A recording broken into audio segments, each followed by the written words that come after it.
Hi teachers, welcome back to another video series here on the Teachers Grow website for an interactive read aloud, as well as using the read aloud with props and materials to reinforce and or introduce math and literacy skills during small group. As you know, I read the story. That's usually part one of our video series. I'll read the story through and maybe stop along the way to share some strategies on certain pages. And then parts 2 and 3, possibly 3, I will go through some of the materials that I've recreated from images from the story, or use materials that I found at the dollar store, and give some suggestions along the way for materials and how to use those to pull out math and literacy skills for children. Okay, so here we are, 10 black dots. It's a hopefully a very familiar story to you. I know it's a classic, and a lot of preschool classrooms have this already on the shelf. 10 Black Dots by Donald Cruz.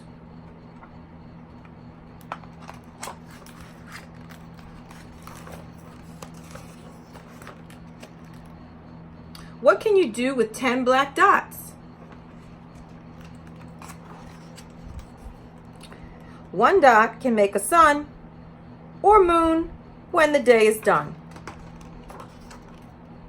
2 dots can make the eyes of a fox, or eyes of keys that open locks. So notice again the rhyming words fox and locks, and you can point that out to the children. You can also, as you're reading the pages, go ahead and count the dots after you've read the page, like this. 3 dots can make a snowman's face. 1, 2, 3. Notice I'm trying to keep my hands out of the way of the images.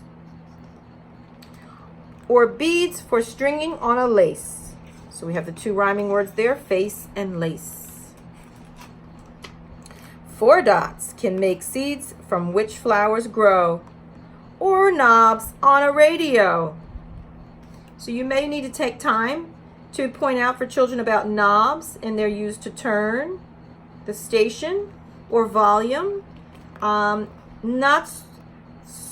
are not as familiar with knobs nowadays. As you know, many things just have kind of buttons or touch screens and things. So you may need to take some time and show them on a speaker on the computer. Has speakers. I'll show you mine here. I'm looking at some knobs, as a matter of fact. There are some knobs on my speaker right there. You might want to show them how that operates things, so that they can relate to that page. All right. 5 dots can make buttons on a coat, or the portholes of a boat. Again, you might want to talk with them about the portals and what those are and where they're generally located on a boat, a large boat.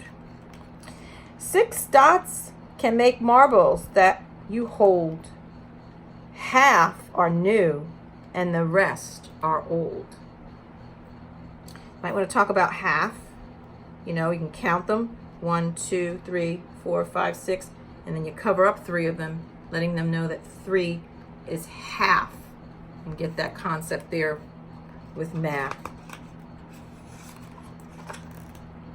7 dots can make the spots on a snake, or stones turned up by a garden rake.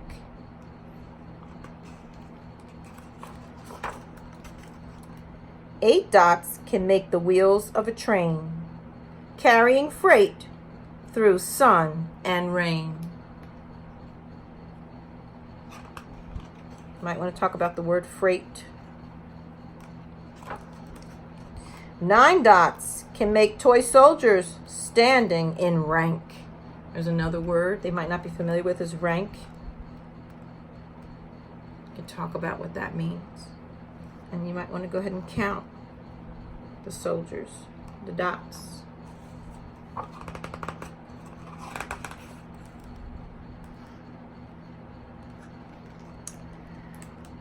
Or the pennies in your piggy bank. So that bank would rhyme with rank on the preceding page.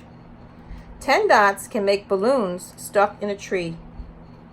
It's another nice opportunity to go ahead and count and let the children count with you. And you might say, ready, boys and girls, let's count the balloons stuck in the tree.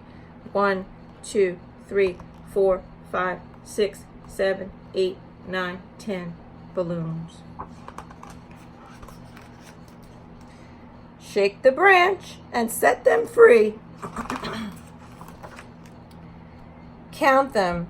Are there really 10? Now we can begin again. Counting dots from 1 to 10.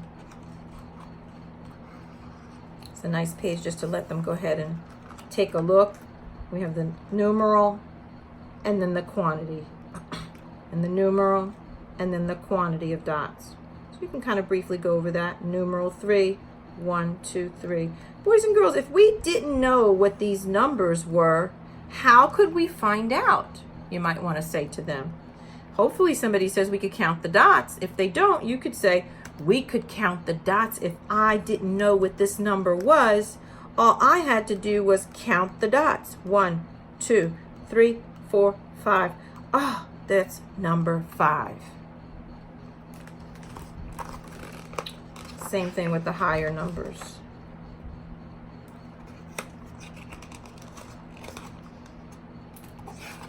Okay, so I hope you got some strategies there along the way as I was reading. A couple were literacy, but mostly were math and numeral recognition, and of course counting. All right, so I invite you to take a look at part 2 and possibly 3 of this video series, and I will be showing you how we can use materials taken from images from the book and doing a lot of matching and counting and some vocabulary word activities. All right, thank you for watching, and I'll see you on part 2.